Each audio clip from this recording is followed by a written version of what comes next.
Bonjour à tous, donc on va voir aujourd'hui est-ce qu'il faut avoir ce bras gauche tendu voilà, dans le mouvement. On avait vu la dernière fois la tête, voilà, est-ce qu'il fallait bloquer la tête, donc c'est un petit peu les deux éléments on va dire de pédagogie de base où il y a beaucoup d'erreurs.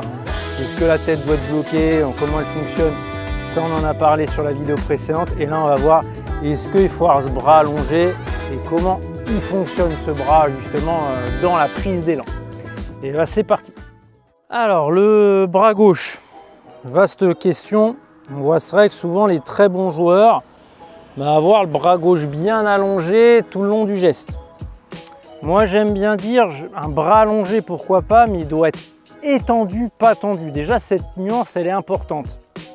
C'est-à-dire qu'il ne doit pas y avoir un verrouillage, il n'y a pas une contraction excessive là, du triceps pour maintenir cette extension.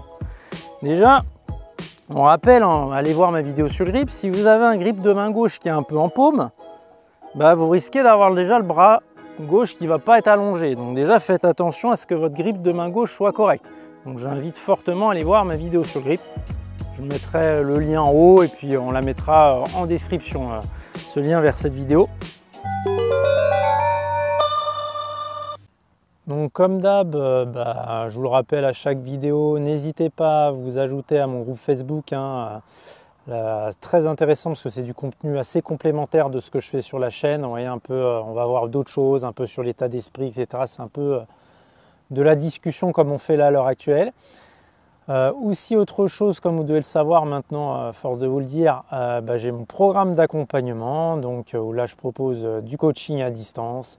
Vous avez tout ce qu'il faut pour progresser entre les cours, du cours en live avec des échanges illimités entre les cours, un accès à une plateforme qui reprend tous mes conseils. Donc allez voir tout ça en description.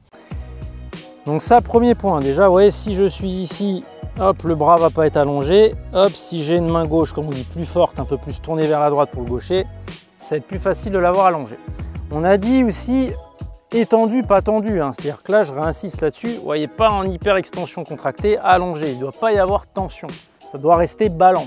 Cette nuance elle est vraiment très importante. D'autres joueurs, autre problématique que j'ai, ils ont du mal à avoir ce bras allongé, donc surtout ce qui est important là, c'est garder cette largeur entre les mains et le corps, parce que si on ne pivote pas, vous voyez, hop, ça se fléchit. Donc déjà c'est enclencher le pivot, très bien. Mais après, des fois, il y a des joueurs, ils ne peuvent pas tourner plus que ça. Et pourtant, ils continuent à faire le backswing. Eh ben non.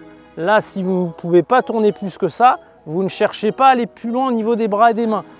Je rappelle, voilà, laissez bien les poignets comme ceci s'arment dans ce sens-là. On rappelle, vous voyez, le poignet droit, le coup droit, ça s'arme dans ce sens-là. Pourquoi je vous dis ça? Parce que là, on est là. Hop, là, ça peut s'armer, mais ne cherchez pas à aller plus loin.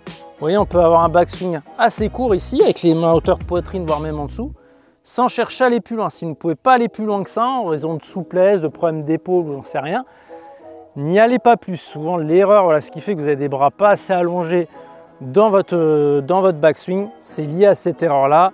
Vous ne pouvez plus tourner, continuer à tourner, vous cherchez à continuer avec les bras et le coup de gauche vient se fléchir. Donc voilà, là déjà, vous avez des billes pour vous aider à garder ce bras gauche allongé, mais attention, j'insiste là-dessus, je préfère voir un joueur qui a un coude un petit peu fléchi et qui est bien relâché qu'un coude bien allongé et crispé. Privilégiez quand même le relâchement avant tout. Là, si on est là hyper allongé comme ça, là il n'y a pas de vitesse. Vous voyez, un peu fléchi, je peux quand même arriver à faire des très bons swings de golf. Voilà messieurs, dames, on a fini avec cette vidéo sur du coup ce fameux bras gauche tendu. Voilà, et on a vu qu'il était étendu. Et on se retrouve à très vite pour une prochaine vidéo. Ciao, ciao!